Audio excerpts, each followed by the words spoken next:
As if they don't have too much on their plates. The Kings of Combat Sports Podcast, John and Wade. They talk about the things they did that day. They'll analyze the work of Triple H. Rewind to SmackDown. Rewind to SmackDown. Rewind to SmackDown. Rewind to SmackDown. Rewind to SmackDown. Rewind to SmackDown. Rewind to SmackDown. Rewind to SmackDown.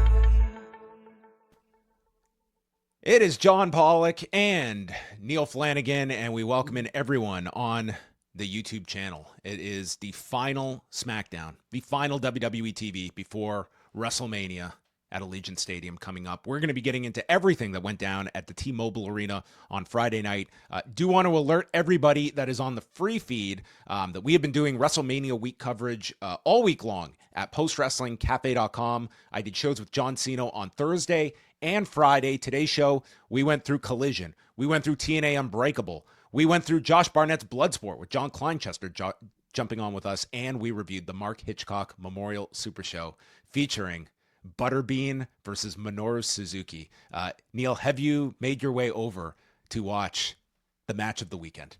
I have not, unfortunately, John. I have, of course, been following the WrestleMania week shows with you and John Cena, but really, outside of the main promotions, all I've seen is Bloodsport, and that was to sort of squeeze that in this afternoon effort on my part because I can't lose too much sleep. But there's a lot on my docket to catch up with. That should just leapfrog above all else. Make some time for Butterbean and Minoru Suzuki. But yes, those shows are up Saturday. Busy day as always at Post Wrestling at noon Eastern time at postwrestlingcafe.com. Kate from Montreal and John Cena will be live. They're going to be chatting about the ongoing spring break, which is happening as we speak, and other highlights from today. I'm sure John will also be diving into DDT, which featured Minoru Suzuki, the man of the weekend in Vegas, taking on Yoshihiko, the wrestling doll. So lots to devour on the site on Saturday because afterwards, after night one, myself and Neal, we will be live here on the YouTube channel moments after WrestleMania concludes, and we'll be breaking down everything after night one. And then on Sunday, Braden and Davey will be live and free here on the channel with a review of Stand and Deliver at noon, and then Waiting. He graces us with his presence. Sunday night, he will be with me as we review night number 2. So we appreciate all the support at postwrestlingcafe.com. You can get all the WrestleMania coverage, 30 days access with a sign up, and a lot of great stuff to check out throughout the week, including the history of WrestleMania. Why go back and rewatch all the WrestleManias when you can have me just make sense of all of it for you in a nice compact 2.5 hours? In a tight 2 hours, 20 something minutes. By the way, for viewers, I'm not crying. If you can see me rubbing my eye, there's an eyelash or something stuck in there. So don't worry about me. I'm absolutely fine. It wasn't the 3 hours of SmackDown that did this. I was crying when I heard this was a commercial-free first hour, so that was not an eyelash, but I'm glad that Neal has clarified for those that are watching here. So it's time to get into SmackDown from the T-Mobile Arena. Last number from WrestleTix, 16,139. Neal, you have been someone, you have made the odd trip over here. You're watching all of the WrestleMania coverage from afar. Is there any part of you that would have been looking forward to being in Las Vegas with everything that's going on this weekend? Any of that, any FOMO on your part? The honest answer is no this year, John. Often I do get a bit of FOMO, especially if people I know, largely through post, I have to say, are going to be there, or personal friends who are there as well. There are a few that fit into that bracket who are heading Vegas this weekend. But there isn't a big sort of critical mass of people I would maybe want to join. And I have to be honest, Las Vegas isn't my favorite destination in the world either. So when I heard right from early on, when I knew that was where they were going to be this year, it wouldn't have been top of my list. New Orleans is much more appealing to me as a destination, for example. So perhaps next year. Yep, that will be the site for next year's show. Let's get into everything. So during the arrivals, we got an angle because as Tama Tonga is arriving with Solo Sikoa, LA Knight jumps him and then slams a car door on his hand. And this takes Tama Tonga out in theory of the whole weekend, which LA Knight would establish. He was going to take them out one by one. So no Tama Tonga because of his hand. I don't know how that would prevent him from being in a corner, broken hand, but he's gone. He's disappeared. Yes, and we heard the words local medical facility for the first time. Yes, you noticed that too. We did not. We got local medical facility, which was always a Vince-ism for hospital. Seth Rollins starts the show. This was a night of promos, and when you're going commercial free, a lot of people got a lot of promo time. So in comes Seth. He's getting Punk chants. He's getting OTC chants, and he sits down cross-legged in the middle. And he goes in on Punk, stating he came back. He says he alleges he came back because of you chanting his name for 10 years. But when he chose to come back, he did not come back in a WWE ring, and said, why did he come back? For you, the fans, or a big fat check? He says when he burned that bridge, he came to WWE, again, not because of the fans, but because he got another big fat check.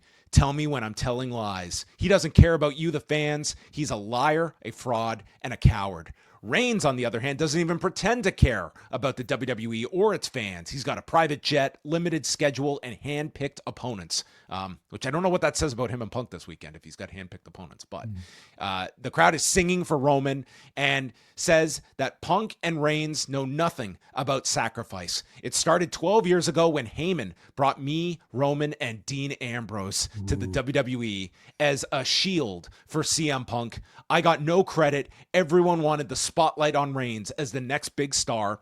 Punk left. I heard those chants while I was working every town, every night, sacrificing. Last year, while my knee was hanging by a thread and my father-in-law was dying of cancer, I still made it to WrestleMania to make sure Roman Reigns lost. It started 12 years ago. It ends tomorrow night. In the most important triple threat in the history of this industry, I will sacrifice everything to make sure that this business, this company, and this industry move forward in the right direction. And that's not a prediction. That's a spoiler. They are tremendous promo. It was Seth. A really great promo from Seth Rollins, who has been like really one of the, you heard about this three-way, and I think a lot of people initially, they wanted just the Punk Reigns thing straight up, but I think Rollins has been exceptional in all of his segments that he has helped make, and this was a real I thought this was the better go home promo than the end of the show, to be quite honest. I thought it was that good, and this was also the only representation of the triple threat on tonight's show. We didn't have Roman, and we did not have Punk on the show. I think this is about as good as a shoot style, promo. Clearly, it is what it is that you're going to get in WWE, and Seth delivered it really, really well, hit all his beats, and made it pretty real at the end. When he was talking about his stepdad and so on. So, yeah, all credit. I agree with you. I think he's really talked himself into a high position in this match. Do you think that they are overtly hinting at the Heyman alliance? Are you feeling like that is a good climax to this, or do you see this going another way on Saturday? I think whoever Heyman aligns with in the triple threat is going to win it.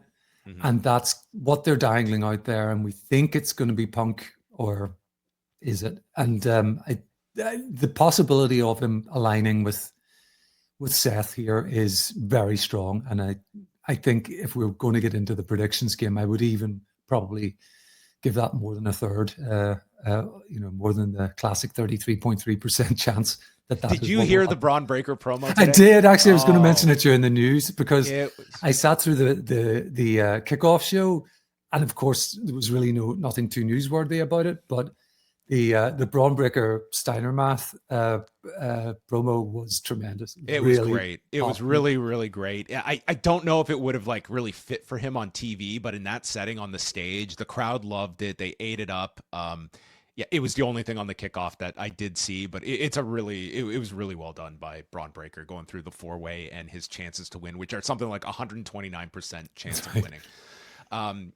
Yeah, and we will go over the night one card at the end of the review, but into the Andre the Giant Memorial Battle Royal. Do you know this is the 11th one of these? Feels like it. Yeah, I mean, I couldn't name 11 winners of it, but yeah. Yeah, we had last year's winner, Bronson Reed, who was mentioned during this, and our participants for this year's, if I got them all here, Rey Fénix, Shinsuke Nakamura, Pretty Deadly, Andrade, Santos Escobar, R-Truth, Tozawa and Otis, Carmelo Hayes, Carlito, Angel Umberto, Joaquin Wilde, Cruz del Toro, Ludwig Kaiser, Pete Dunne, R-Truth, The Miz, Karrion Kross, The Creeds, Chad Gable, Dragon Lee, Tyler Bate, Grayson Waller, and Austin Theory. And the announcers even brought up that all of them have a chip on their shoulder for not being booked on the WrestleMania card, so they're going to make them regret that decision when the time comes for next year, because I am sure that this will go into the matchmaking stories for next year's show. We also had 2 Bloodsport winners represented here. Karrion Kross has had more matches this week than he had all year. So everyone just goes to brawl, and Carlito and Truth, the 2 veterans, just stand in the middle, and they're just like not doing anything. Carlito has his apple, and then Truth eliminates Carlito, and then Miz kicks Truth out, and man, was this crowd sad to see R-Truth go almost immediately. And then we're just going through lots of eliminations. Pretty Deadly are both eliminated by A-Town Down Under. Bate tries to skin the cat. He's drop kicked out by Kaiser. Santos is actually showing respect to Rey Fénix, but then when he turns his back, Fénix tosses him out. So that would seem to be a direction for Rey Fénix. Andrade eliminates Waller and Theory. The Luchadors all worked against Chad Gable to eliminate him, which made sense. Karrion Kross eliminates Del Toro and yells at them, "Rey is using you." And with that, Dragon Lee comes off the shoulders and eliminates Kross. And even Kross, the Las Vegas guy, got some boos here that he was eliminated as well. So that was kind of noteworthy. Miz is constantly saving Carmelo Hayes, which would be something that would come up several times. We get to the final 4, and it's Nakamura, Rey Fénix, Carmelo Hayes, and Andrade.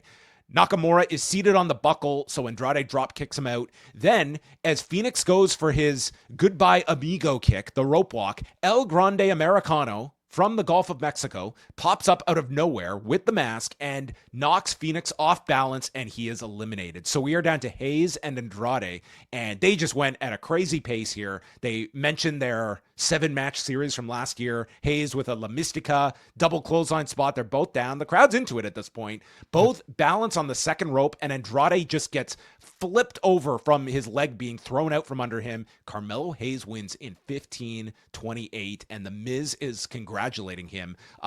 Definitely was not my thought of when I saw this, the cavalcade of who was in this match, I thought, man, they're probably just going to give this to Rey Fénix, like some babyface win, but they went with Carmelo Hayes. And I thought for a battle royal, I felt like these guys, like they worked at a pretty good pace. And once it got down to the final 4 or so, like they worked like really hard. And this was not just like you're kind of going through the motions battle royal. Like I thought this was at 15 and a half minutes. Like I thought this was fine for what it was. Me too. I'm not a big fan of the Andre Battle Royal or any of these matches where everyone's in the ring to begin with. It's just such a mess, you know. But as you say, 15 minutes, and they got rid of half the field pretty much within the first few minutes, which was, you know, it wasn't slow and plodding. That's exactly pretty much my bar for a battle royal on television. So they achieved that. This was much better than the Sin City Scramble I saw yesterday. Wade Barrett has a sit-down interview with both Charlotte Flair and Tiffany Stratton. We hear first from Charlotte. So this was interesting. Last week, our criticism was the follow-up to Charlotte and Tiffany was they just went right back to wrestling program building 101. We're doing pull-aparts. We're just doing our usual cliche build-up. This week, they decided to make the segment from 2 weeks ago in Chicago the focus. Like it was literally, you have Wade using the term that it went off the rails. Yeah. And it's like, it's a wink and a nod that, yes, this did not go as planned, but now there's all this interest in their match. They've somehow got this real grudge conveyed to the audience. And so they tried to play it up that way. We can actually talk about both segments now. So Charlotte, she's just saying, I don't love it, but now people are really invested in this match, which is kind of an understanding that they were not invested previously, which is not a lie. And then later we got Tiffany Stratton, and she pretty much just lays out the story that, she's like, this created a lot of buzz, perhaps for the wrong reasons. Wade is the one who says perhaps for the wrong reasons, and it went off the rails. She said, I felt bullied in the lead up. She brings up the split screen segment and said there was a moment in that segment that I was very discouraged and thinking maybe I'm not cut out for this. Like, she just got trampled in this segment. And that's, she really, at least in her words here, was like really like came away like she just got just torpedoed. But she left, did her research, and came back in this promo segment with Flair. Now she might not like me, but she has to respect me, and I stood up to a bully. I thought this was far more effective than what they tried to do last week, which I just thought was such a not capitalizing on this silver lining that came out of this segment that realistically, now that we look back at it, it's the full oxygen that this program has is that segment and what they were able to convey. And I think some curiosity now to see how this match comes off on the weekend. Agreed. Yeah, no, we said it all last week about the physical angle. It was a bit of a cop-out after getting some real life sort of steam behind this match. And it's a pity that they didn't follow it up with something like this last week but we're there now. Yeah, again, this was very brief. It was like 2 minutes of the show, but it didn't need to be much more than this. And I think the segment, it served what it needed to. Rhea Ripley is out. This is her 6th WrestleMania, but it's also the most important one. I was waiting for her to say, you know what? This is almost as important as the one with Charlotte. I put this in my top 3. But she was distracted by Belair, lost her title, but she's not going to complain. But she will be a 3-time champion after Sunday. Io comes out in this cool-looking card outfit for Vegas. We'll get into it. There were several performers on this show who felt like they had WrestleMania weekend gear created, probably with the hope of being on the show, and they're not booked on the show. So we'll talk about that. So Belair is out. She definitely got the most boos here. And as she is talking about winning the title, Naomi comes out because I guess Bianca has not been on SmackDown at the same time as Naomi since their whole falling out. So Naomi says, I've called you, I've texted you, and I know you got it because it said delivered. And why aren't you speaking to me? Jade was never there for you like I was. Naomi is so awesome. I love her in this promo style. Sort of almost jilted lover kind of crazy person. She is doing it to a T. It's brilliant. I'm really enjoying this. She's going to finish it tomorrow. And then Jade comes in and she gets into the ring. So we've got both programs represented here with the connective tissue of Bianca. And Rhea steps up to Jade saying, this doesn't concern you. And that allows Naomi, who has fled from Jade, to come up from behind and shove Jade into Ripley. Everyone starts brawling except for Io, who is like Carlito and R-Truth, just like left to watch the carnage. And again, they're like, look how overlooked she is. And she ends up taking out the women on the floor with the moonsault to the floor. And I think like this is, I think they've done like a pretty good job of kind of marrying, like whoever comes out of these two matches should probably be positioned. And you could see that it would make a lot of sense for Belair to win this, although they're really giving you the sense of like Io's been like the overlooked one and she could retain. But I just think there's a lot more opportunity with Bianca, but it also might not need the belt. So I think overall this was good for both programs. I think so too. My only quibble is that the physical booking hasn't really matched up to the level of Naomi's character work, which I think has been superb. Like we just said, every time Jade actually physically gets her hands on Naomi, she gets the better of her. So my fear is that there's going to be a very brief match between the two of them with Jade dominating, and I think that would harm what is a tremendous character in Naomi. I hope that's not what transpires. American Made are making fun of Phoenix after he lost in the Battle Royal, courtesy of El Grande Americano. Dragon Lee walks up and tells him to shut up. And then Rey Mysterio in this Dean Malenko shirt he was wearing comes in and they issue a 6-man tag team challenge for later tonight. The Street Profits against the Motor City Machine Guns for the tag titles. The Profits here, these were the first two that this looked like. This was some pretty nice gear that they had, maybe that they were hopefully walking into a stadium with, but more to come on that. The crowd is chanting, "We want the smoke." heat on Saban for a while here, and then the machine guns are in. They double team Ford. Hawkins interrupts the skull and bones, so Ford does his big somersault dive over the corner post when all of a sudden DIY jump the barricade, attacking both teams, and they steal the tag titles at 8.5 minutes. And this crowd, I'm sure they were all thinking, okay, they're going to make the match for this weekend, and we would get the culmination of that in a few segments after. First, all this is with the Secret Hervis, who called last week's countout a travesty, which, as we would learn afterwards, was a screw up. Like, that was not meant to be a countout in 2 minutes. So after announcing the 6-woman tag for tonight against Katana Chance, Kaden Carter, and Vega, now Aldis, who has been served with a complaint by Green, is making a rematch between Green and Vega, with Niven and Elba Fire not able to be in her corner. So Green has to go it alone, so she throws a tantrum. Then after the break, Aldis prevents DIY from leaving the arena with the belts, and the Profits and the Machine Guns storm into the shot, and DIY reluctantly hand over the belts, and then Nick Aldis says, "I've had enough of you. Next week."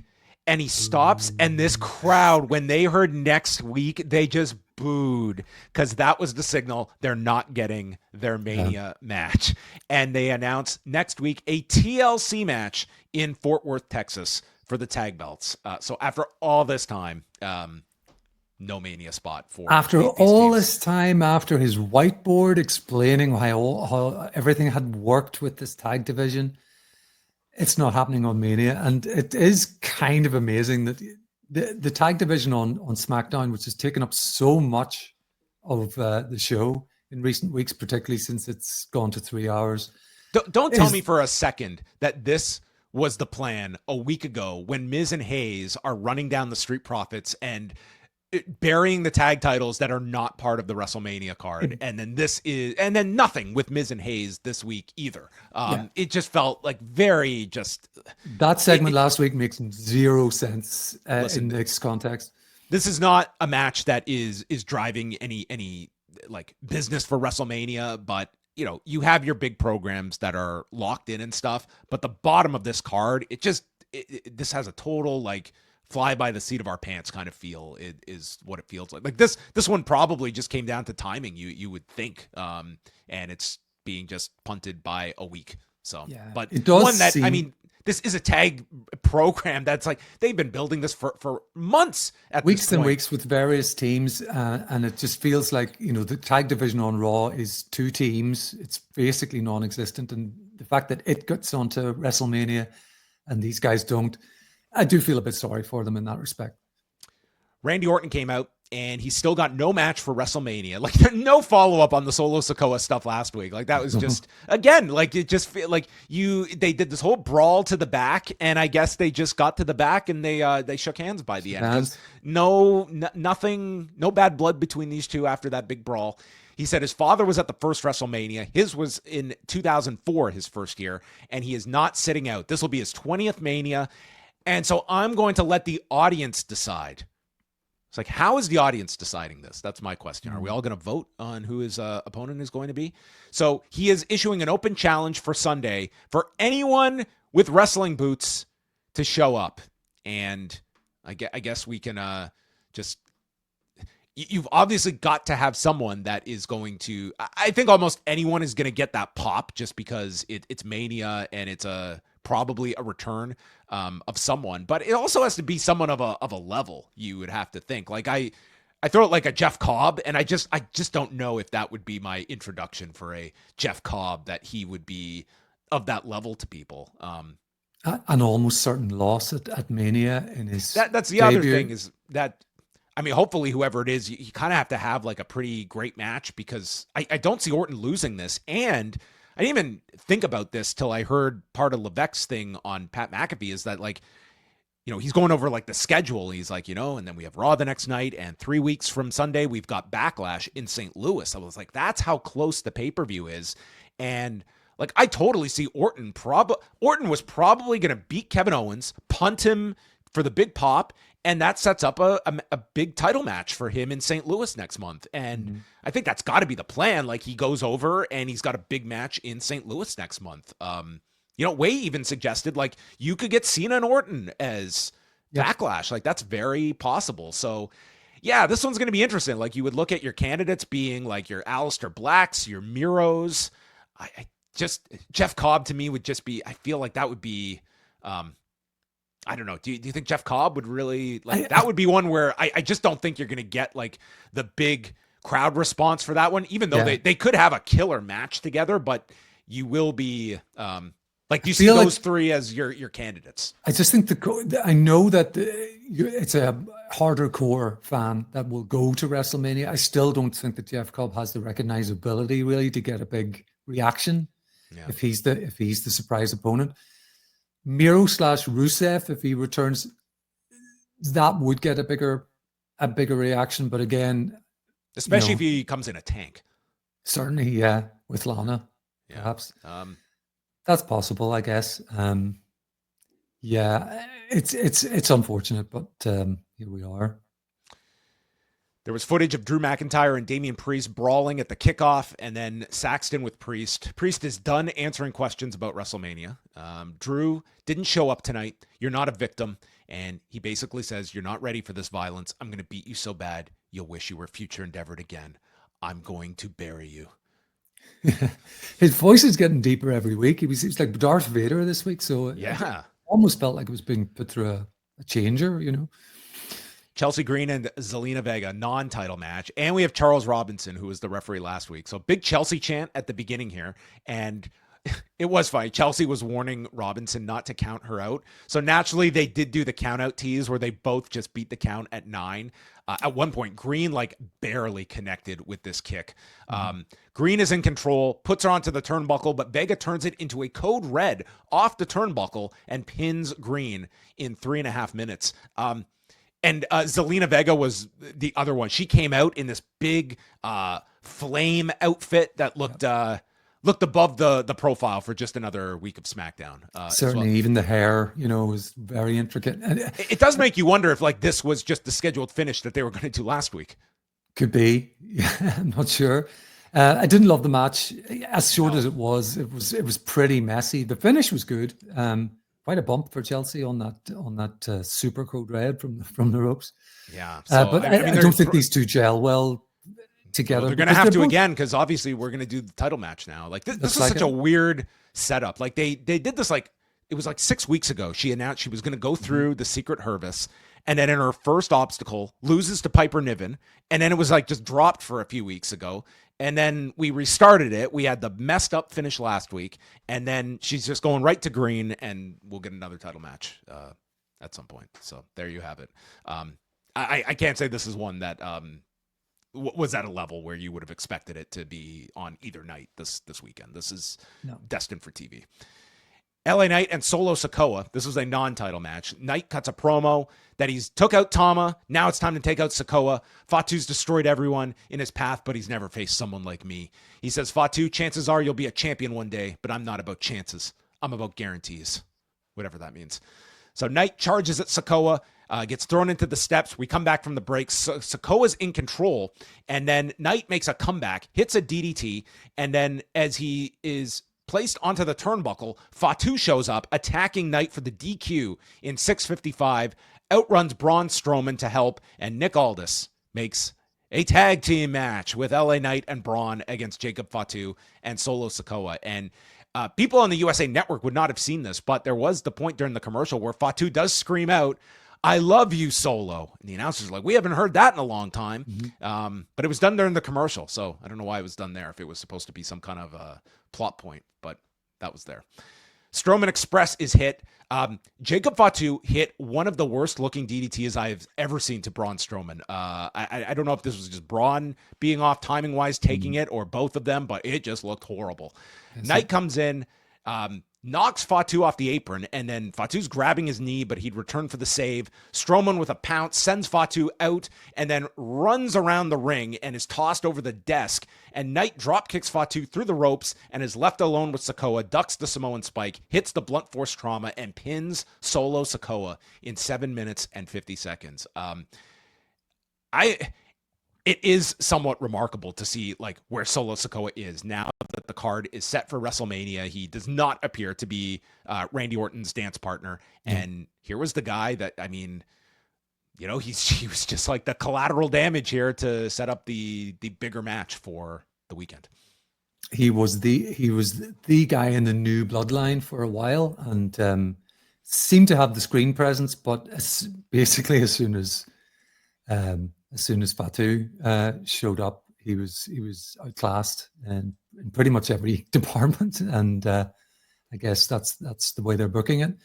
I didn't particularly enjoy this, particularly the sort of Teddy longing of the whole thing into a tag match, so close to the singles match between the two that Nick all just knew. It's like we're getting to the third hour, and I don't have all my segments booked. I got to exactly. Yeah, it's just the issue with these 3-hour SmackDowns, I think.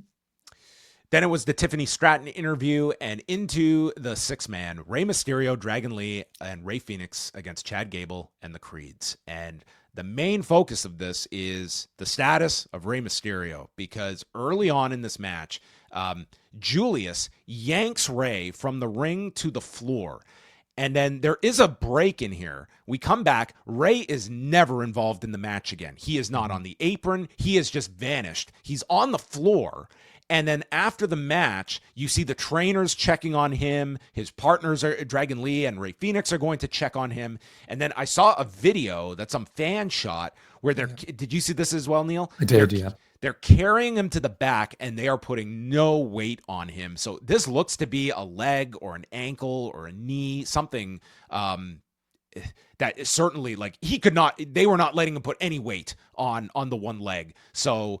I would say his status is at best questionable. And his match is supposed to be tomorrow. You don't even have until Sunday. So unfortunate that, you know, there may have been a last minute injury here to Rey, which, I mean, for booking, like, yeah, you could swap Dragon Lee or Rey Fénix in. It's not like this crazy shift that you've got to make, but it would be really unfortunate because I think Mysterio and Gable was a match that people were looking forward to seeing this, like, hopefully, like, get its, like, you know, 12, 13 minutes on a Mania card. Absolutely. I was looking forward to it too. And from a storyline perspective, people were looking forward to seeing, you know, Grande Americano getting his comeuppance. It's a good thing that he has teammates here, which if they want to, they can sub in Fénix perhaps. So. It's an easy swap, but a real unfortunate, you know, the night before WrestleMania. Very much so. And I don't know if it was this spot, but I think that was the only physical spot he had was the yanking spot. That, like, I went back to look if there was anything else, and I don't think it could have been anything else but that, because that's all he did. I don't think he was even tagged at any point. I think this was a run-in to break things up, and then he was dragged out of the ring by his leg by Julius. I was watching through the breaks at this point because I started on time tonight, and he just disappeared from that point on. He was never tagged. Like it was just like a freak thing on the landing is probably what it was. The match went 10 minutes and 11 seconds, so it was pretty much 3-on-2 for the whole match. You know, the American Made, they did some cool things. They did a 3-way flying headbutt onto Dragon Lee simultaneously to set up the commercial, and in the end, it's Fénix who launches off the shoulders of Brutus into a Rana, sending Gable out. Then the Goodbye Amigo kick to Gable. Operation Dragon sets up a Meteora by Fénix, and he pins Julius in 10 minutes and 11 seconds. This was like, given who was involved here, I mean, it was entertaining, kind of lucha-based 5-man, we should say, because Rey really was not a factor in this match. But yeah, more of the focus is just going to be on the status of Rey, and you could see it afterwards where everyone's checking on him, and then they just cut to Joe Tessitore and Wade Barrett to get away from that.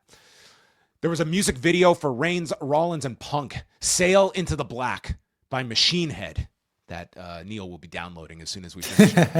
And then the final segment, Cody Rhodes comes out, and, you know, he gets the regular pop coming out to his music, and then the music ends, and there are a fair amount of boos for Cody Rhodes. Yep.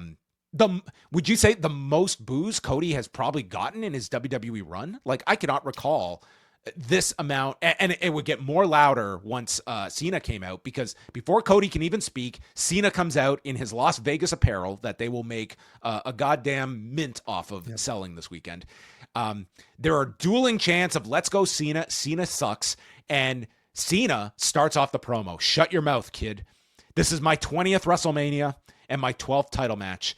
And this Sunday is my last WrestleMania. And no one has the courage to end their career like I am. There is no way for Cody to prepare for a man who knows he's going to die. People believe that he'll come back, and there's no such thing as a wrestling retirement because all other wrestlers that retire are insecure losers who need these fans validation and to talk about them, because when they're left on their own, their empty lives are what they have to fall back on, and they're forced to crawl back. I've got a wonderful life. I don't need any of you. I'm taking this title from you, Cody, and I am taking it away from all of you forever. He says, yeah, this belt that you will never see again. I told you last year that every day you hold the belt, it gets heavier by the day. And on Sunday, it will be too heavy for you to continue carrying. You don't write history. Winners do. And when I won at Elimination Chamber, I knew it would be impossible to beat you in a match at WrestleMania. But all of that changed when I heard you turn down The Rock because you chose to do what is right instead of wanting to win. I know that you don't stand a chance because I have proven these people don't matter.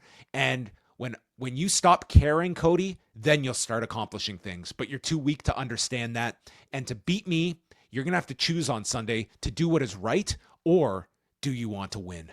You are scared, insecure, and naive. I thought Cena was tremendous here. I thought this was probably my favorite promo he's done in the lead up to this.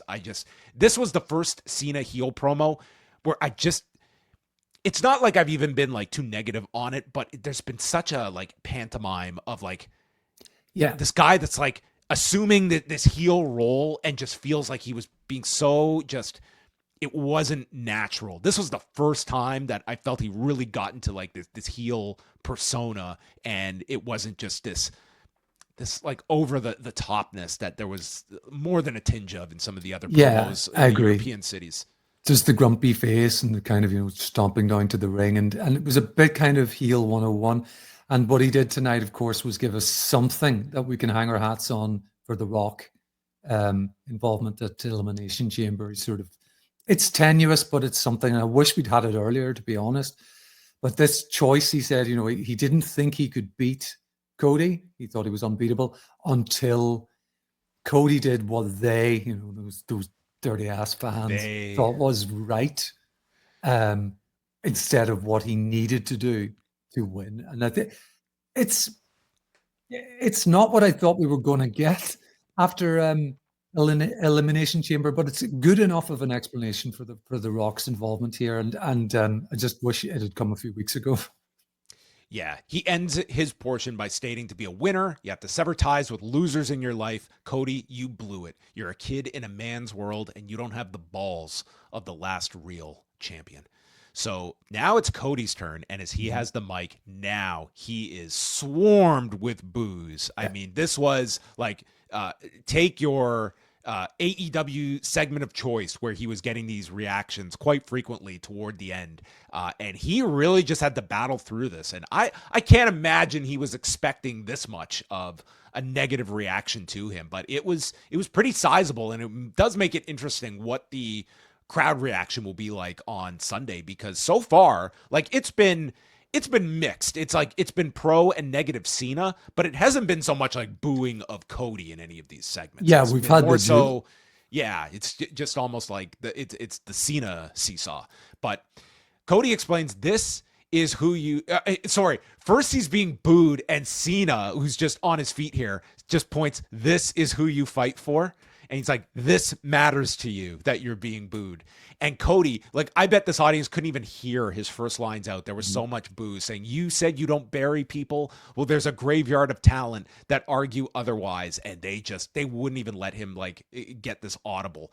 He then points his direction to members of the production team ringside, asking if you know their name, and Cena's got to play oblivious to who these people are. He says it's a new WWE. Cena, you're overrated, overbearing, out of touch, out of time.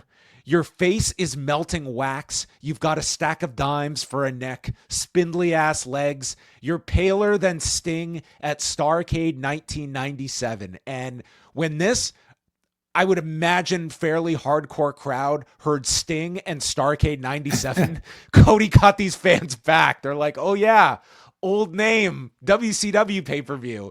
And it was like, I thought some of this verbiage was totally cringeworthy, but listen, it did sway the negativity towards Cody, so it worked. He says how you've called me an errand boy, yet the whole world saw you walk naked onto the stage at the Oscars for the people that you now run errands for. It's 2025 and you still can't wrestle. And the crowd now is all chanting, you can't wrestle. And Cena just calls them idiots. He says, I don't have to wrestle to beat you. And then Cena hits him on the side of the head like a little tap. They replayed this several times. My first note was thumb to the eye, and then I thought. I rewound this. I'm like, he had to have thumbed him to the eye, and no, he just gave him like it was like this tiny karate chop to side of his head. And Cena had to sell this like he's just been kicked in the balls because he keels over, and Cena pops him up for the AA. And you think, okay, he's going to lay out Cody, just like he laid out Cena before. But no, Cody pops off the shoulders and a second time hits him with the crossroads. And for the second time, Cena is left laying. And that's the end. And boy, did they have time to fill here. They had like 2 or 3 minutes. So they just went through the whole card. And then we go back to Cody, who's just smiling at the entrance. And that was the final segment going into the show.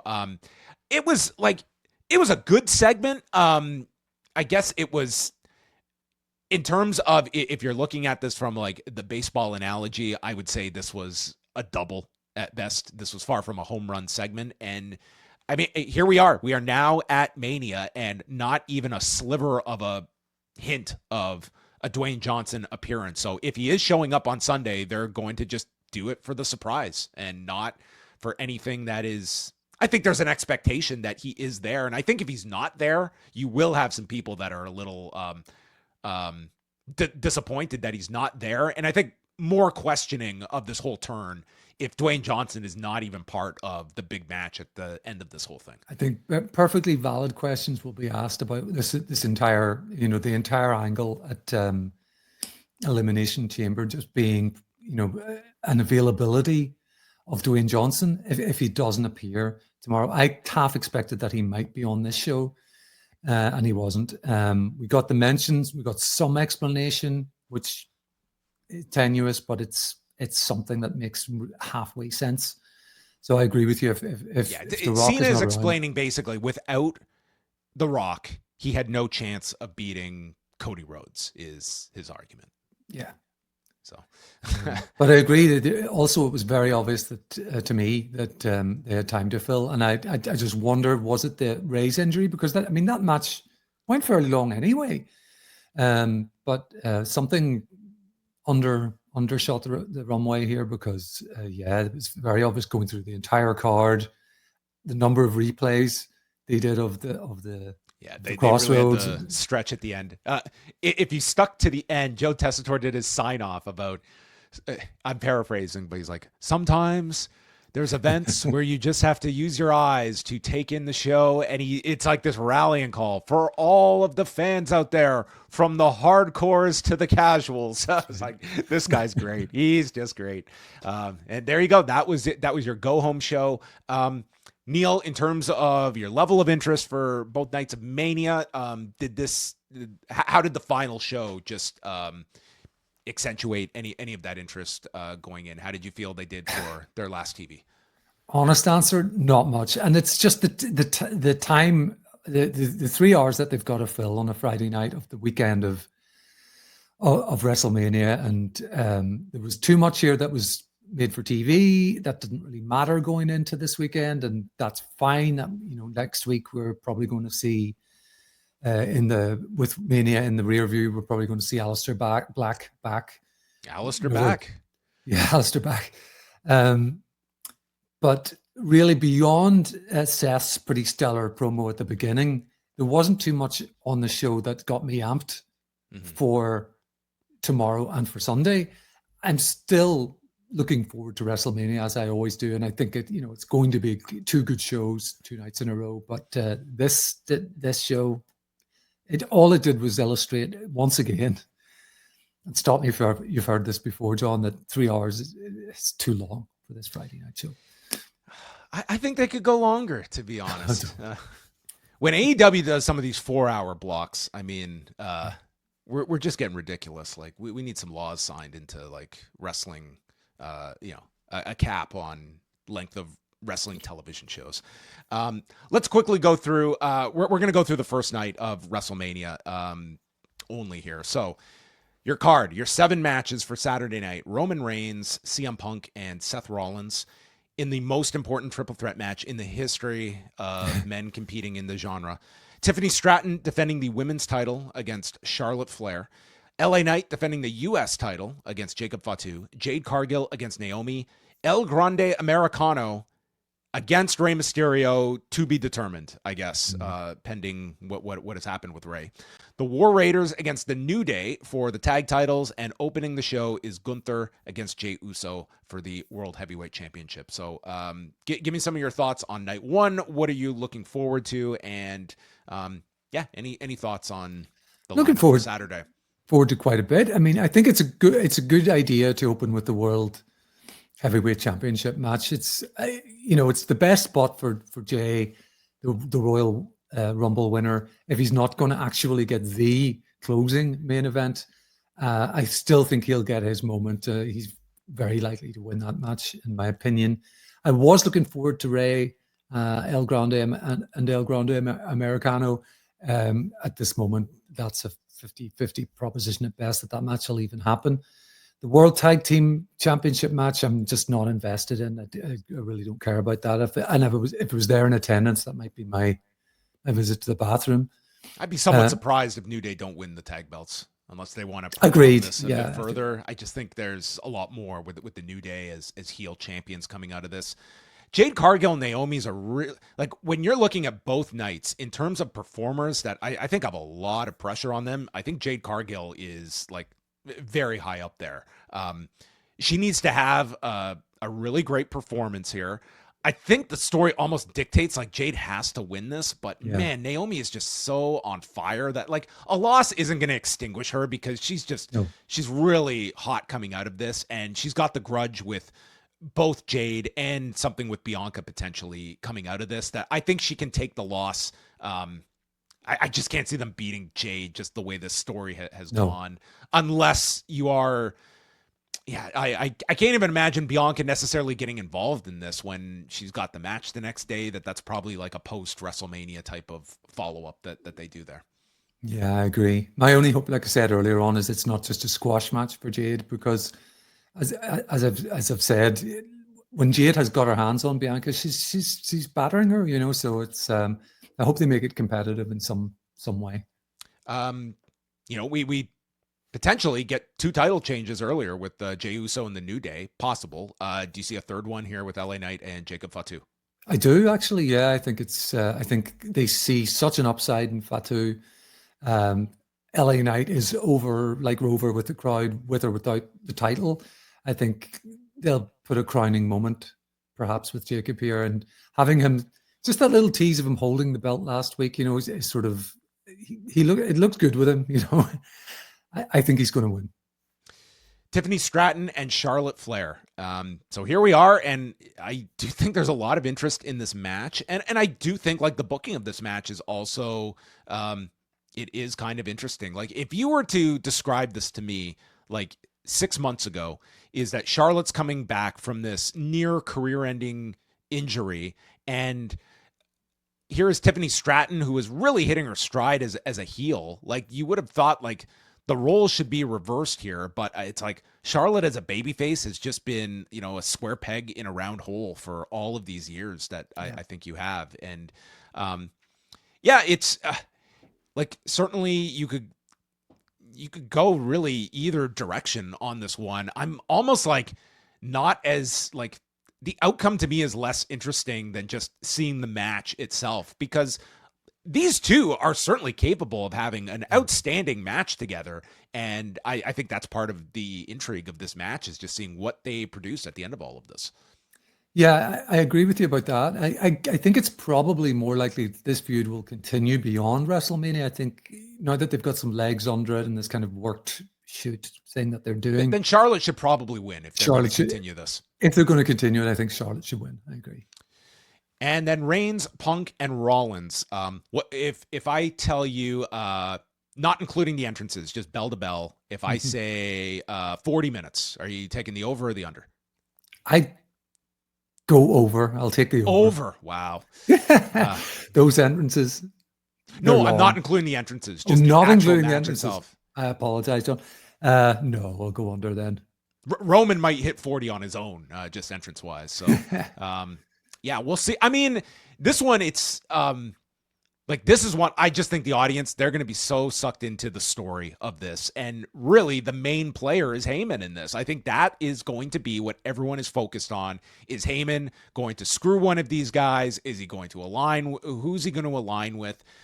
They've made that such a focus, and I'm more so interested just to see the layout of this match, because this is one where I think there's just an enormous expectation for them to close the show, for it being Punk's big main event match. And quite frankly, I think Rollins will be kind of the star of this match in that sense. Like, I think he's a huge addition to this match, even though there was like criticism at first of him being involved in this. But overall, like, I think they're going to have a really well thought out match, and hopefully some really cool plot twists to have a lot of your interest coming out of this match, and however they follow going out of this for all three. I agree. I think it's going to be very interesting to see how Heyman sways this match for whoever he ends up aligning himself with, because he's the guy who takes the odd bump. But I mean, what is he going to do to sway the match in favor of the person that he wants to win, which if I were a betting man, I'd say is Seth. I think there's a bit of intrigue there. Seth winning. Yes. Yeah, that's the same as me. I think the finish to do is, whether it's something that Heyman is involved with, however they get there, it's Rollins pinning CM Punk, and after, losing to Punk and being just totally Punk has had this guy's number, and then in the biggest match of Punk's career, Rollins beats him, and it's this mark of shame that Punk leaves his first Mania main event with, and potentially with like the betrayal of Heyman in there as well. So, I think you could totally see Rollins winning. And to the argument that the winner of this, like, you should have your automatic challenger for Cena coming out of this, I don't think there's a rush to get to Cena with Reigns or Punk at this moment. Like, you could do Rollins, but in the immediate, like, I totally, like, when Wade suggested Cena and Orton in St. Louis, that one made almost too much sense for me, that I could totally see them doing that. So I don't even think that's the case, that you could have some like these three still being tied to each other, and Heyman being with his new gun in Rollins, or something else they have up their sleeve for this. But I think this is going to be your big booking match, where hopefully you tease some cool things coming out of it. Yeah. And I think it'll hold the crowd's attention. 40 plus would be an ask, but it will be lengthy. All right. I'm going to make the decision. I'm just going to, we're just going to stay on the free feed here for this piece of feedback that we have. And then we're going to wrap up the show. Again, Neil and I are back on Saturday night as soon as WrestleMania ends. And Seth Rollins is celebrating on top of Allegiant Stadium with Paul Heyman. Flip on over, youtube.com/postwrestling. We'll get one in here from Jurassic Park fan who asks, hello, John and Neil. Hope you're both doing well on this WrestleMania weekend. Randy Orton versus Rusev at WrestleMania? Revealing at WrestleMania itself means Orton's opponent must be someone big. Pretty satisfactory final segment between Cody and Cena, but did John Cena just confirm his turn at Elimination Chamber was off the cuff, and that The Rock's throat slit gesture was also just done in the hope that Cena, in that moment, would acquiesce? How embarrassing would it have been for The Rock if the segment segment had just ended with Cena raising Cody's hands, staring him down as the show went off the air. I mean, that's what you are led to believe, that Cena did not make the decision until Cody turned him down in that final segment.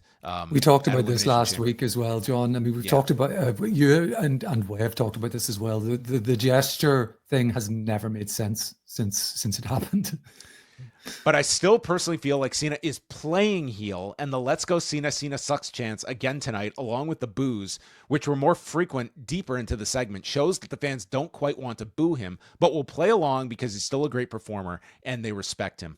Cody's portion was good in addressing how WWE has changed since Cena's time on top, and mostly just readdressing other past points he has made, but with great babyface fire. I don't think they smashed it out of the park, but it was two great talkers trying to sell this as a match that could change WWE forever if Cena wins. Do you think tonight sufficiently clarified The Rock's intentions at Elimination Chamber, and does he get involved in this match on Sunday?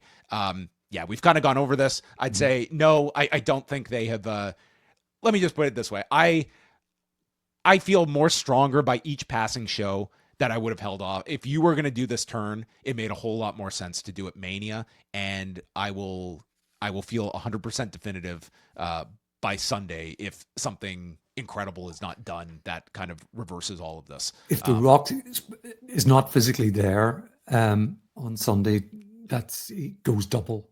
I mean, John, so... And even if he is there, it's like he was not there for any of the build. And I honestly believe, and tell me if you disagree, Neil, but if you could have made the focus of Mania, like, here are your two massive stars at this dream match, and the big focus is him going for this 17th title. And we're talking about like 4 Cena segments to do with Cody during this whole buildup that I think you could have got there. And The Rock then shows up at Mania, and we find out the lengths that Cena will go to win this final championship, and he needs The Rock. And he realized at Elimination Chamber, then it makes sense. I've had 2 months to think about this, and I've questioned if I can beat Cody. And I had to go this direction with The Rock at WrestleMania. And boom, you're off. Then you shoot this angle on Sunday, and you get all of that same fanfare that you had back in February. But now we can really go to town with it. And I just think that would have, things would have been served a lot more. But I mean, I can't downgrade the fact, like, that night after Elimination Chamber, like, you just had people talking about this is one of the greatest angles of all time. And on the night, it felt like it. All these weeks later, I can't say this has felt like, this generational turn that was capitalized upon. Looking back on it since, and what's transpired, or rather not transpired since, it all looks a bit janky. And even remembering The Rock's press conference about the rarefied air and all the rest of it, he was in retrospect, the Hogan levels of myth making there about how this was all a long-term play and all the rest of it. Yeah, I agree. But we don't have the Rubik's Cube, Neil. We're not 5 steps ahead, but there you have it. All right, that's going to wrap it up. Thank you to everyone that has been checking out all of the WrestleMania week shows and staying up with us tonight. Final note for the shows that are coming up. So on Saturday, noon Eastern at postwrestlingcafe.com, Kate from Montreal and John Cena are live. They will be chatting about spring break and all the other events that were happening on Friday. Saturday night, Neil and I are live. And then Sunday, live at noon here on the channel, it's Braden and Davey. And then we conclude our WrestleMania week coverage Sunday night after night 2 with myself and Wade Ting. I am all out of words at this hour, so we're going to sign off. Big thank you to Two-Way Ray for thanks, Ray. all the help behind the scenes, keeping this show crystal clear and running like a smooth operation. So thanks to everyone for tuning in, and we will speak with you Saturday night after WrestleMania. Good night.